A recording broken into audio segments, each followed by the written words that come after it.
Hey everyone, welcome to this video in which we are almost done with week 4 of UDL 2026. The 5 podcast has not been occurring this year, but I wanted to catch myself up and not be completely out of the loop and have an idea of all these teams. So, what I'm going to do is do like a run through of every division, and with that, every team in every division. And my goal for this video, we got 40 teams. Let's keep it under a minute 30 per team. Let's keep this video under an hour, and I've already used 30 seconds, so let's get to it here. Pow Pow Division right now. By the way, all these screenshots are going to be outdated because this is like before week 4 happened, but I have updated records and whatnot I'm going to read off. So, your leader in the Pow Pow Division right now, Tung Tung Tung Sora, which is Weeb, 4-0. 2-0 conference, 2-0 division with a +6 differential. Last year's champion returns with most of his roster intact. Cloud and Sephiroth out. Crom and Robin in. Still a good team. Aegis still doing it in stamina. No clear weaknesses on this team so far, really. Everyone's been doing their job. Sora, in particular, the namesake for the team, is 4-0 in singles to start the year. So, pretty good. It's a good team. One last time, which is, I shitted. 3-1 overall with... my notes are already wrong. Whatever. Conference division, I don't know then because I got it wrong. But +12 differential. So, I think that was... I think this was an in-division loss with no differential change. So, there you go. Interestingly, went with the top heavy stars and scrubs strategy this year by trading up for 3 tier 1 picks, and the results are kind of what you expect so far. Those 3 tier 1s have all been doing their jobs, but squads looks like a weak point on this team for sure. And another story to watch here is Pac-Man, who has been placed in doubles but has lost every time he's been teamed up with a lower tier character. He does have a win in week 3 when Pac-Man plus Mega Man was a team out there, but Pac-Man hasn't really been able to carry like that. And additionally, Uh-Oh's one loss on the year is when one of his big 3 had to be benched, which was this past week. So we'll see if this holds true for the other 2 weeks this year. But yeah, intriguing team to watch. For sure. The Planet Pop Stars, 1-3, 1-1 conference, 1-0 division with a -7 differential. Pluto's been a static lineup this year. Despite the record and the differential, he hasn't really had many anchors on his team pulling him down, but no one's excelling either. His best character, Dark Pit, has been benched the first 4 weeks, but he comes off the bench and starts flexing into random spots next week, which is always fun when you run into one of those teams. So, where's Dark Pit gonna go? Okay.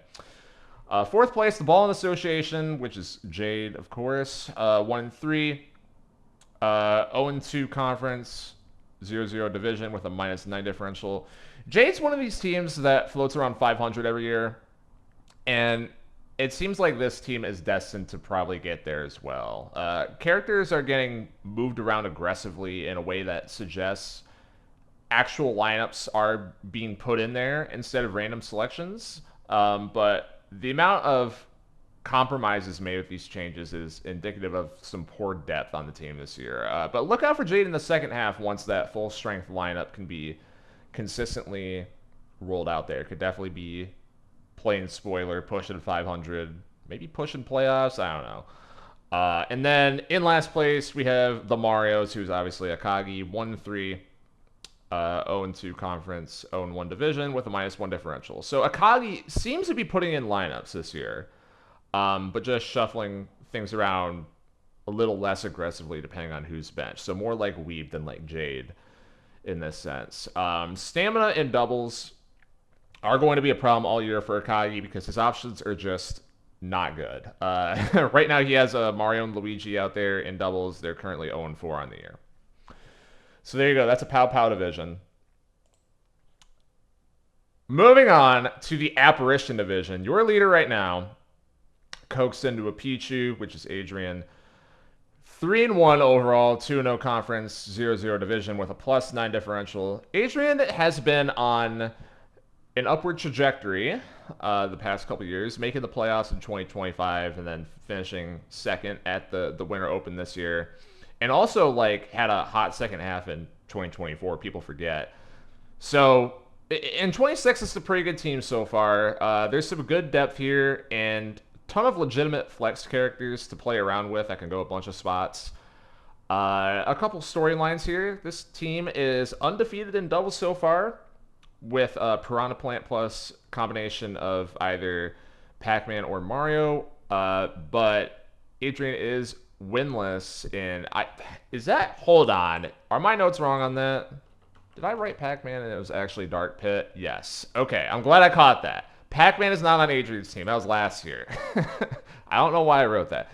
Piranha Plant plus Dark Pit or Piranha Plant plus Mario. Anyways. But on the other side of that, Adrian is winless in stamina so far in the year with a combination of Mario, Simon, and Doc, which those are all good characters, so you'd think that turns around, but something to note.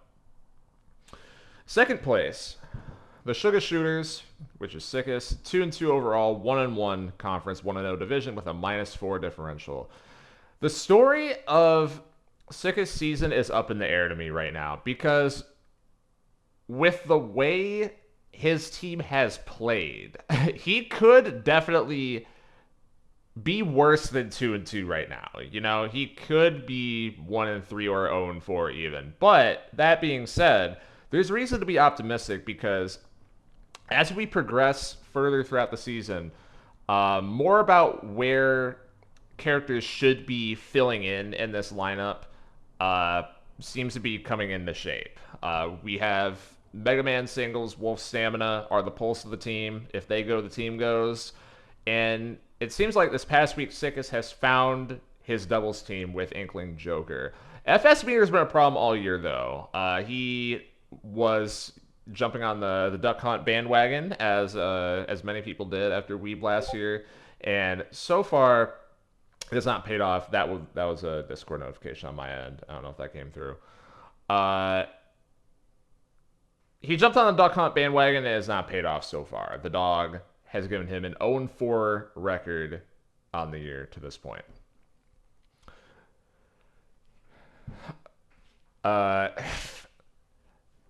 Fuck, how do I say this? Le Cro Misérable, I think is how you're supposed to say that, which is Soul. 2-2 overall, 1-1 conference, 0-1 division with a +1 differential. This is a weird team. The namesake Crom has been as advertised at FS. He's looked really amazing this year, but everyone else has felt relatively inconsistent. Ness is Soul's stamina character who he is always going to have a polarizing matchup chart. And it's been 4 different singles characters in 4 weeks to mixed success for him. So I think this team looks a lot better when some of these lower tier characters who are normally in squads get the slot out into a good matchup in another mode, which, like, duh, that's kind of every team, right? But when this doesn't happen and it's the normal squads lineup, it's trickier. It's trickier because there's not a lot of, like, just consistent set and forget characters. A lot of guys with polarizing matchup charts. So it's hard. It can be hard to see a path to winning sometimes. It almost feels like matchup fishing. But when this team is right, definitely pretty good. So I don't know. This is one to watch. I'm thinking it has the pieces to make the playoffs currently, but we will see as we progress. The Soup Store employees is in 4th place, which is Super Mario. 1-3 overall, 1-1 conference, 1-1 division with a -4. This is a team I could see making a second half run because the pieces are starting to fall into place similarly to what I said about Sickest here. Marthin FS has been an actual revelation for this team. He's gone 3-1 with the one loss being a 1-2 against Crom. Hero, since getting put in stamina, has been undefeated. Mario and Daisy are 2-1 in doubles since getting put there. Singles and squads continue to be a problem for the team, and later on the season we could see some depth issues once those key players I talked about earlier need to get benched. But I am intrigued with this team. Let's say that. Do not let the record fool you. And then last place we have Eats Food, Enjoys It, W Speed, which is Smet. 1-3 overall, 0-2 conference, 0-0 division with a -6 differential. Unfortunately, this is just not a good team right now. The standout here, and I don't know how many people have even realized this, Smet has a doubles team of Roy and Ganondorf this year, and they are undefeated right now. They are 4-0. That's why we do this exercise, people, because I would not have known that. The rest of the team has not pulled their weight, though. Diddy Kong, once again, is getting thrown out there in FS and not performing. And Smet's pick and stamina this year, Toon Link, has also not been paying off. Moving on to the Harambe division. In first place, we have I spent 100 hours in UDL, which is draft, 4-0 overall, 2-0 conference, 1-0 division with a +17 differential. Here's your early pick for best team in the league. After duking out with Vivtech in his rookie year, Draft has taken a step forward and has a balanced roster with no serious holes in it. We've been seeing a lot of unconventional picks work out, like Hero Stamina and Hero Doubles, Bowser Jr. and Stamina, Duck Hunt and Doubles. No one character or mode has really gone on a real hot streak, crazy tear so far. But the team hasn't needed it. The depth is excellent, and everyone is kind of plug and play everywhere. So, yeah, that's a recipe for success this year. It's looking like. Then second place, Result Gaff League. Hey, that's me. Had to get one in there. Okay. 3-1 overall, 1-1 conference, 0-0 division with a +8 differential. My stat here is since week 5 of the 2025 season, so a full calendar year ago, this team has put up a combined 12-4 record since that point, including the 2025 regular season, 2025 postseason, and 2026 regular season. So usually it's a slow start, strong second half situation with my teams, but it really feels like something has clicked this time. I feel very confident watching this team every week. The obligatory breakout star this year looks like Ice Climbers, who has competed with and won against the big boys in singles and FS already this year. And the weird disappointment so far has been Bowser, who has just not been pulling his weight in doubles after Bowser and Palutena went 10-2 combined on the season. Felt like a guaranteed win in 2025. So, not the case this time. We will see how that develops, for sure. In third place, we have the Gemstone Grunts, which is Topaz, 2-2 overall, 2-0 conference, 0-0 division with a +2 differential. The win con with this team is pretty simple. Stamina, doubles, and then sneak out one more. Topaz has both Wolf and Nest to play around with in stamina. And then in doubles, Inkling Falco has been a very, very good team to start off the year. Finding that third win might prove to be tricky, though, because Topaz is 1-3 in singles and 0-4 in FS so far on the year.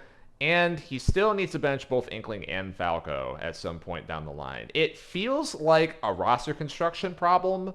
And to his credit, there was a recent trade to acquire Wii Fit Trainer, who got slotted into Final Smash last week. Didn't pick up a win, but we'll see if that is the answer as we progress throughout the season. In fourth place, we have the Bicentennial Looming Traders, which is Ice, 2-2 overall. 1-1 in conference, 0-0 division with a +5 differential. We've already seen this team lose 2-8 and win 10-0 this year, and that sounds about right with this type of volatile roster. Steve and FS and Richter Stamina have some pretty skewed matchups, but generally trend the right way. Lucas and Dark Pit in doubles is a proven team that should handle most of the league. It's mostly been Robin in singles so far, who has done his job. That's a legit character. So this has the bones of a playoff team when it all averages out, but we'll see. You know, there's a lot of competition in the Crim Conference. And last, we have 200 pounds horse meat, which is Septo, 1-3 overall, 0-2 conference, 0-1 division with a -10 differential. Now, that -10 is a bit deceptive because it's mostly all from one horrible 1-10 loss against Gold in week 2. But regardless, even taking that out, this team doesn't have much of a calling card to hang on so far after the first third of the year. This is a roster with a lot of flex potential that has shown that off. But a lot has to go right to consistently win with that type of roster that doesn't have any old reliables to lean on. Just set and forget probably give you a win. You know, it's very reliant on guessing matchups correctly, and to that extent, I don't know. I don't know how far the team goes, to be honest with you. Moving on, we have the Pop-Tart division.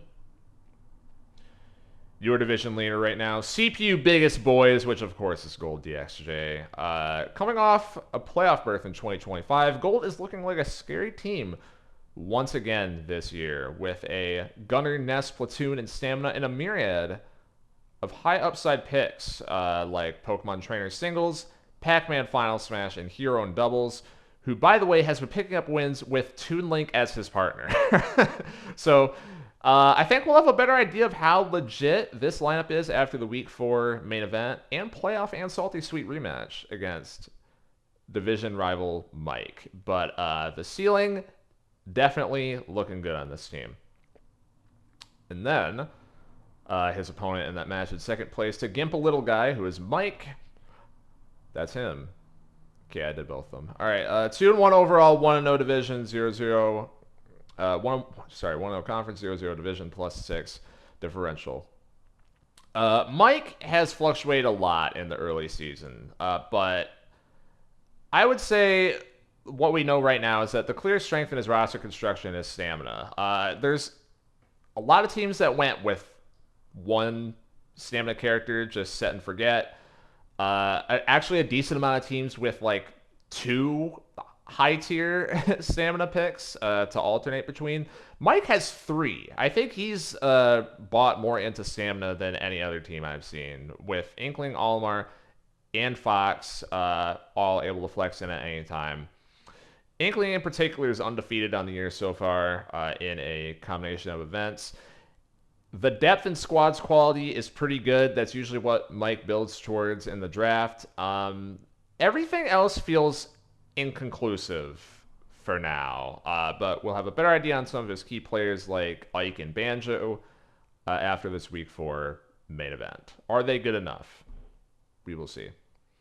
In third place, Fraud Watch, which is Nautilus, 2-2 overall, 1-1 conference, 0-0 division with a -8.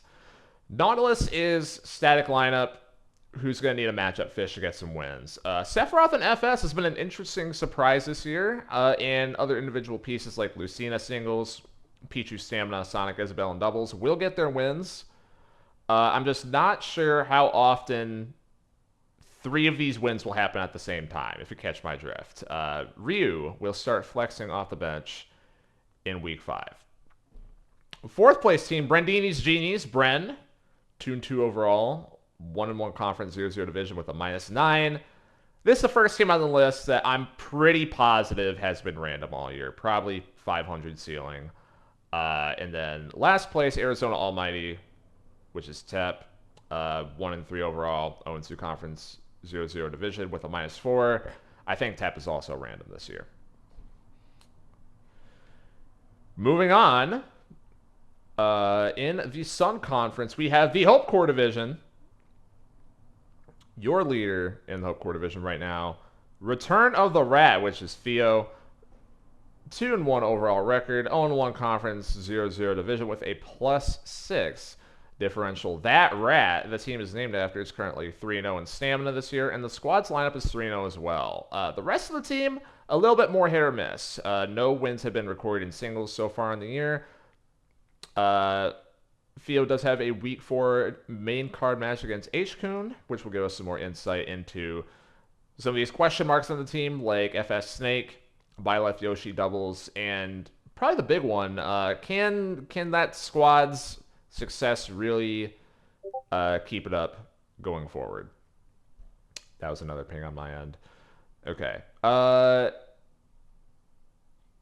In second place, I'm going to mute my desktop audio. How about that? Second place, we have for Schlonen and all over, which is H-Kun, of course. 2-1 overall, 0-1 conference, 0-0 division with a +4 differential. It's hard to ever sleep on H-Kun.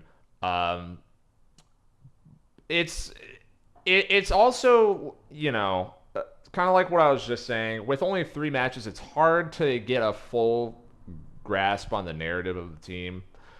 I guess what we know so far is we've seen H-Kun unafraid to make some weirdo picks, like Shulk and Stamina, Bowser Jr. doubles, which is very different because that championship team in 2024 was pretty close to static for most of the year. But this time, trying out some weird stuff and shuffling guys around.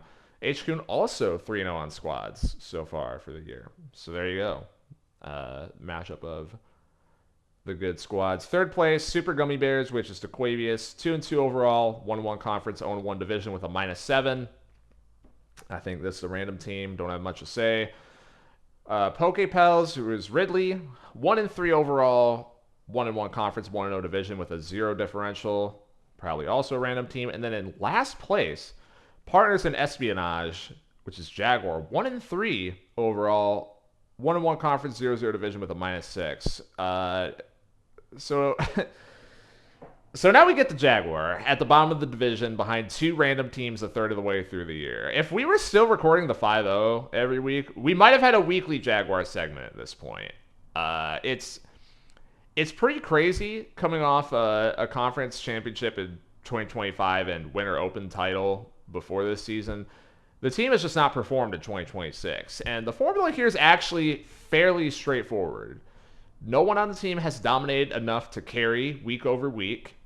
And the depth on the roster has been bad, which is very unusual for Jaguar teams. But out of his bottom 4, Corrin is 1-2, Greninja is 1-3, Meta Knight 0-3, Zelda 1-3. That has to change if this team is going to make a playoff push. Maybe it's a trade. Maybe they just start performing better.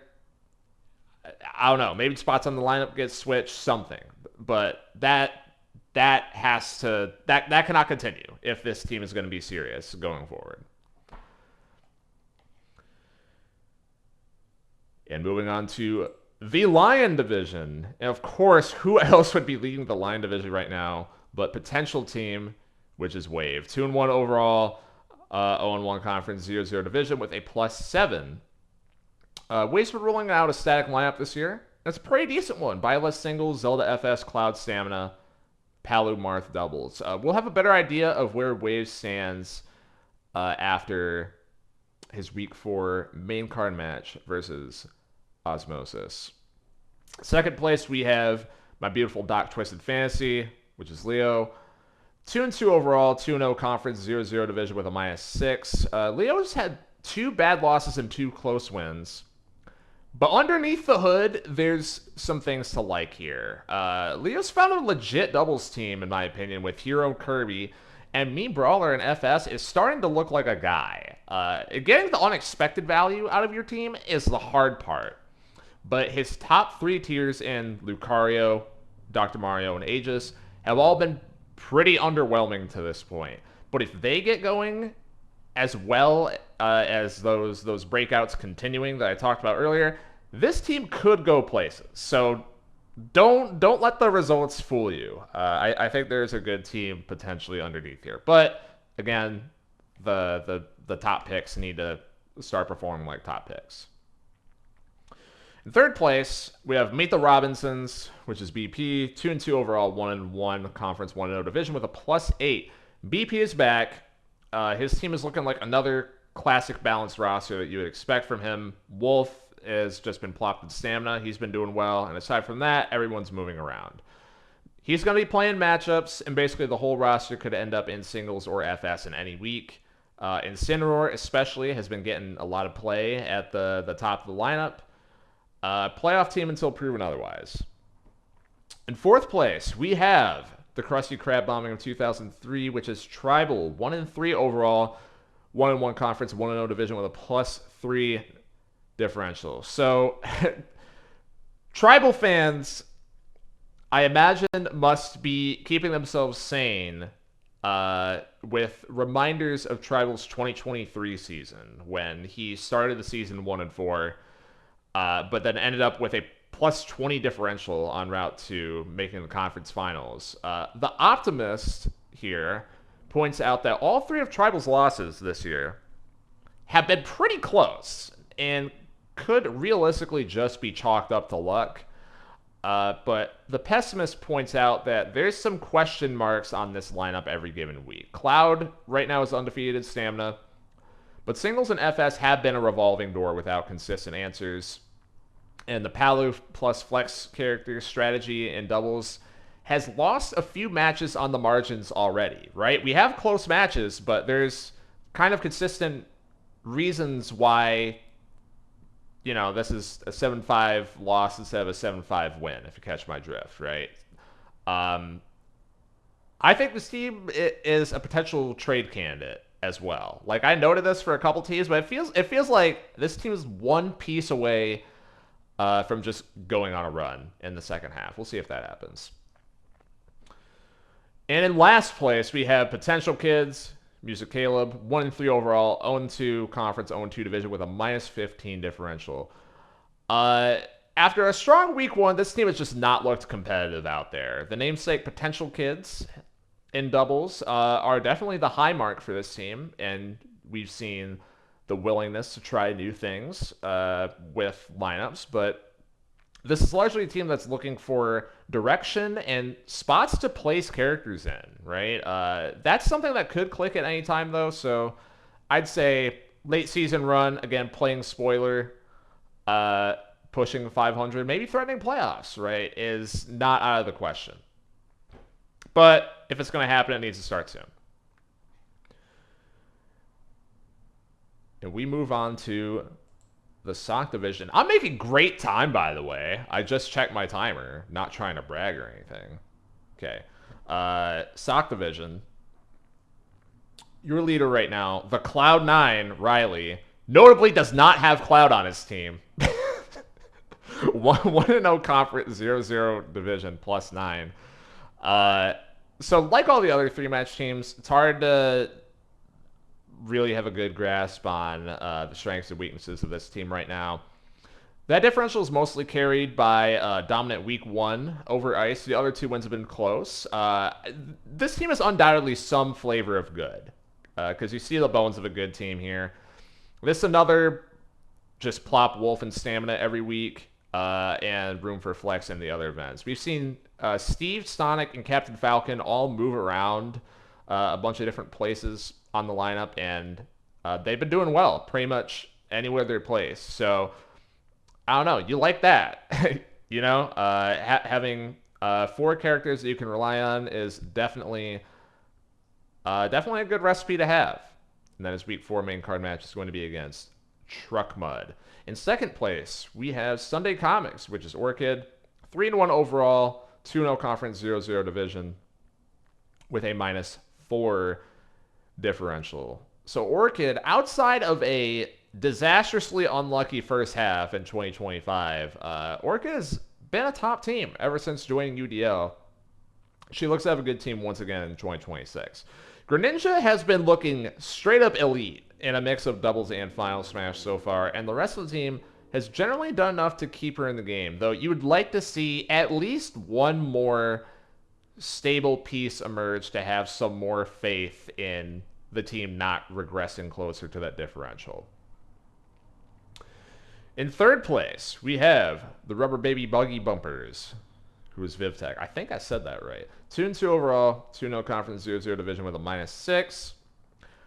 A year removed from being maybe the most disrespected 1 seed in UDL history, and still making conference semifinals, by the way. Vivtech is weirdly in almost a bit of a prove-it year, and is still sitting in a good spot despite the 2 rivalry losses early on. Crom and FS, he's a beast, as always.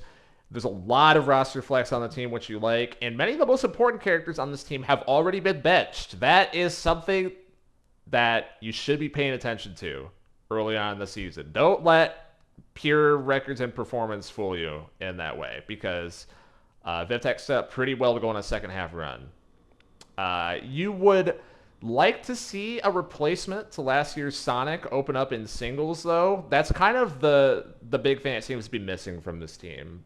Singles has been a bit of this revolving door that's starting to look like a hole the further we go along the season. But last year, it was kind of looking like this at the start, but then Sonic showed up and, he ended up being a stud for most of the second half.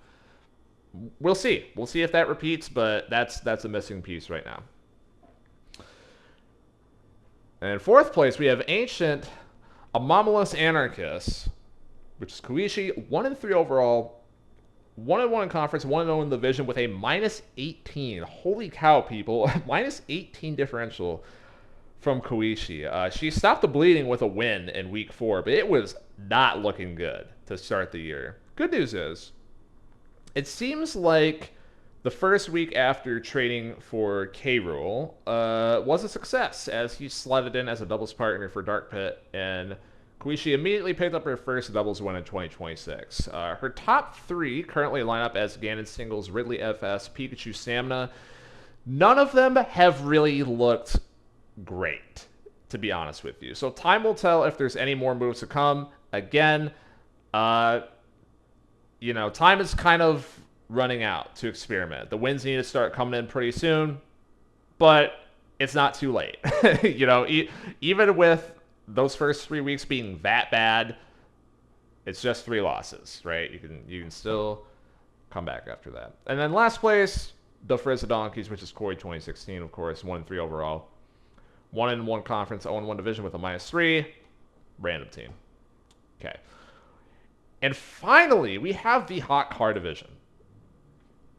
Your leader right now, System of a Town and City. Usernaming is hard. 3-1 overall, 1-1 conference, 1-1 division with a +6 differential. This guy every year pulls up with a team that should be good. And the thing is, sometimes it is good and sometimes it's not, which is the weird part, right?